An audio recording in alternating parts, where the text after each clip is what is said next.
اور یہ دعویٰ کرتے ہیں کہ جو مدرسے سے ڈگری لے کر آتا ہے اس سے دین حاصل کرنا چاہیے، لیکن یہ تو اس قابل بھی نہیں ہیں کہ ان کو ہم یہ کہیں کہ ان کا اخلاق جو ہے وہ حضور پاک صلی اللہ علیہ وآلہ وسلم کے اخلاق کے مطابق ہے، تو پھر ہم ان کو عالم کیسے کہہ سکتے ہیں، ان سے ہم علم حاصل کیسے کر سکتے ہیں۔ اس کے بعد جو ان لوگوں کی پیداوار ہے وہ آپ اس تصویر میں دیکھ سکتے ہیں۔ اس تصویر میں جو شخص نظر آ رہا ہے آپ کو، یہ دین کا ٹھیکیدار بنا ہوا تھا اور انہی لوگوں کی یہ پیداوار ہے، تو یہ کہتا تھا لوگوں کو کہ صرف میں جو اچھے طریقے سے دین سکھا رہا ہوں وہ دین ہے، اور لوگوں کو گالیاں دیتا تھا، مارنے کی دھمکیاں دیتا تھا، ناحتے لوگوں کو مارتا تھا، ٹھیک ہے۔ اور خود کی ان کی اوقات یہ ہے کہ یہ جب اس پر مشکل وقت آیا ہے تو یہ شہر چھوڑ کر ہی بھاگ گیا ہے، کراچی میں جا کر اس کی گرفتاری ہوئی ہے، اور یہ کہتے ہیں کہ جو انجینئر صاحب ہیں وہ دین پر کام نہیں کر رہے، وہ قرآن اور حدیث کا حق ادا نہیں کر رہے، وہ عالم نہیں ہیں، جبکہ جب پورا ملک ہی ان کے خلاف ہوا تھا تو وہ انہوں نے اپنی اکیڈمی تک نہیں چھوڑی، اپنی اکیڈمی میں انہوں نے اپنے جو سنڈے کا درس ہے وہ مکمل کیا تھا۔ یہ جب جھنڈ بنا کر ان کی اکیڈمی کے باہر بیٹھے ہوئے تھے تو وہ اندر قرآن اور حدیث کی باتیں کر رہے تھے، اپنا درس دے رہے تھے، اور یہ لوگ دعویٰ کرتے ہیں کہ ہم لوگ جو ہیں وہ عاشق رسول ہیں، ہم دین کے ٹھیکیدار ہیں۔ جب ان پر وقت آتا ہے برا تو یہ دین کو بھی چھوڑ کر دنیا داری کے چکروں میں ملک ہی چھوڑ کر چلے جاتے ہیں، جبکہ اس نے بھی ایسا ہی کیا۔ اس نے جب اس پر مشکل آئی ہے تو یہ وہ لوگ ہے، وہ شخص ہے جو لوگ دوسروں کو گالیاں دیتا تھا، جو دوسروں کو دھمکیاں دیتا تھا، اس پر وقت آیا ہے تو اگر یہ اتنا ہی عاشق رسول تھا تو اس کو چاہیے تھا خود حاضر ہوتا، خود انہیں جا کر بتاتا۔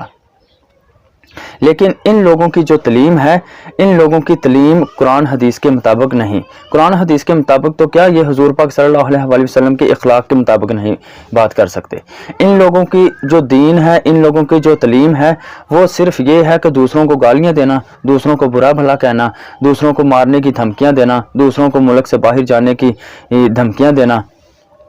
ٹھیک ہے۔ پہلے تو یہ تھے حضور پاک صلی اللہ علیہ وآلہ وسلم کے اخلاق کے منکر، حضور پاک صلی اللہ علیہ وآلہ وسلم کے پیروی کرنے کے منکر، حضور پاک صلی اللہ علیہ وآلہ وسلم کی سنتوں کے منکر۔ اب یہ جو ان لوگوں کی پیداوار ہے وہ اس سے بھی آگے چلی گئی ہے، کیونکہ جو ان کے بڑے تھے انہوں نے تو ایک دوسرے کو واجب القتل، اس کے بعد شیطانی لشکر، اس کے بعد انہوں نے ایک دوسرے کو سٹھایا ہوا بابا، پاگل بابا، اس طرح کے القابات سے پکارا تھا۔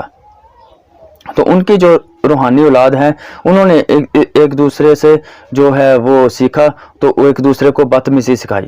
جو آپ کو میں نے ویڈیو میں دکھا دی ہے۔ تو ان کی جو آگے اولاد ہے وہ اس سے بھی ایک قدم آگے گئی ہے، انہوں نے حضور پاک صلی اللہ علیہ وآلہ وسلم کے اخلاق کو بھی انکار کر دیا، حضور پاک صلی اللہ علیہ وآلہ وسلم کی سنتوں کا بھی انکار کر دیا، حضور پاک صلی اللہ علیہ وآلہ وسلم کی پیروی کا بھی انکار کر دیا، یہاں تک کہ اس جاہل نے حضور پاک صلی اللہ علیہ وآلہ وسلم کی آل کا ہی انکار کر دیا۔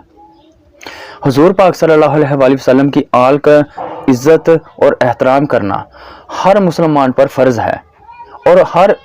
مسلمان کا، پوری امت کا اس بات پر اجماع ہے، ساری امت ہی حضور پاک صلی اللہ علیہ وآلہ وسلم کی آل کی عزت اور احترام کرتے ہیں۔ اور جو امام مہدی ہے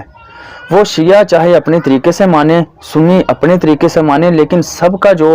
عقیدہ ہے وہ یہی ہے کہ امام مہدی جو ہیں حضور پاک صلی اللہ علیہ وآلہ وسلم کی آل ہیں، انہوں نے آنا ہی آنا ہے اس امت کی اصلاح کرنے کے لیے۔ تو یہ جو بدتمیز لوگ ہیں جن کو اسلام کا بالکل ہی پتہ نہیں، یہ پہلے تو حضور پاک صلی اللہ علیہ وآلہ وسلم کے اخلاق کے منکر ہوئے، حضور پاک صلی اللہ علیہ وآلہ وسلم کی پیروی کے منکر ہوئے، حضور پاک صلی اللہ علیہ وآلہ وسلم کی سنتوں کے منکر ہوئے۔ اب ان کی جہالت کا لیول یہ ہے کہ یہ لوگ حضور پاک صلی اللہ علیہ وآلہ وسلم کی آل کے بھی منکر ہو گئے ہیں۔ حقیقت میں یہ ہوتی ہے فرقہ پرستی کی لعنت، اور یہ فرقہ پرستی کی لعنت ان لوگوں پر پڑ چکی ہے، لیکن یہ لوگ اس کو محسوس نہیں کر رہے۔ یہی ہوتی ہے اللہ تعالیٰ کی طرف سے پڑی ہوئی لعنت۔ اس لیے میں کہتا ہوں کہ یہ جو مدرسے کے اسٹوڈنٹس ہوتے ہیں یہ عالم نہیں ہوتے، یہ ہوتے ہیں رپورٹ، اپنے اپنے فرقے کے رپورٹ۔ انہوں نے اپنے فرقے کے مطابق دین سکھانا ہوتا ہے، اپنے فرقے کے مطابق سنتیں سکھانی ہوتی ہے، اپنے فرقے کے مطابق اخلاق سکھانا ہوتا ہے۔ یہ ہوتا ہے ان کا مکمل ایمان اور مکمل دین۔ اور ان کی اوقات یہ ہوتی ہے کہ جب دین پر مشکل وقت آتا ہے تو یہ اپنے آپ سے ہی اعلان برات کر دیتے ہیں، قرآن اور حدیث سے ہی اعلان برات کر دیتے ہیں، اور اس طرح کے لوگ جو ہیں وہ شہر چھوڑ کر ہی بھاگ جاتے ہیں، کیونکہ ان کو صرف سکھائی جاتی ہے دنیا داری، دین کا تو ان کو پتہ ہی نہیں۔ رپورٹ جو ہوتا ہے اس کا فنکشن اس کے ہوتے ہیں، لیکن اس کا دماغ نہیں ہوتا۔ اس لیے میں جتنے بھی فرقہ پرست ہوتے ہیں ان کو میں رپورٹ کہتا ہوں، ان کو میں دیندار یا ان کو میں عالم نہیں کہتا۔ اللہ تعالیٰ سے دعا ہے کہ اللہ تعالیٰ ہمیں حضور پاک صلی اللہ علیہ وآلہ وسلم کا پیروکار بنائے، حضور پاک صلی اللہ علیہ وآلہ وسلم کی سنتوں پر عمل کرنے والا بنائے، حضور پاک صلی اللہ علیہ وآلہ وسلم کے اخلاق کے مطابق ہمارا اخلاق بنائے، اور اللہ تعالیٰ سے دعا ہے کہ جو اس طرح کے جاہل لوگ ہیں ان کی پیروی کرنے سے بچائے، اور ان کو بھی اللہ تعالیٰ ہدایت عطا فرمائے۔ اللہ تعالیٰ سے دعا ہے کہ اللہ تعالیٰ ہمیں حق بات کو سن کر اس پر عمل کرنے کی توفیق عطا فرمائے، اور حق بات کو بیان کرنے کی توفیق عطا فرمائے۔ آمین۔ جزاک اللہ خیر۔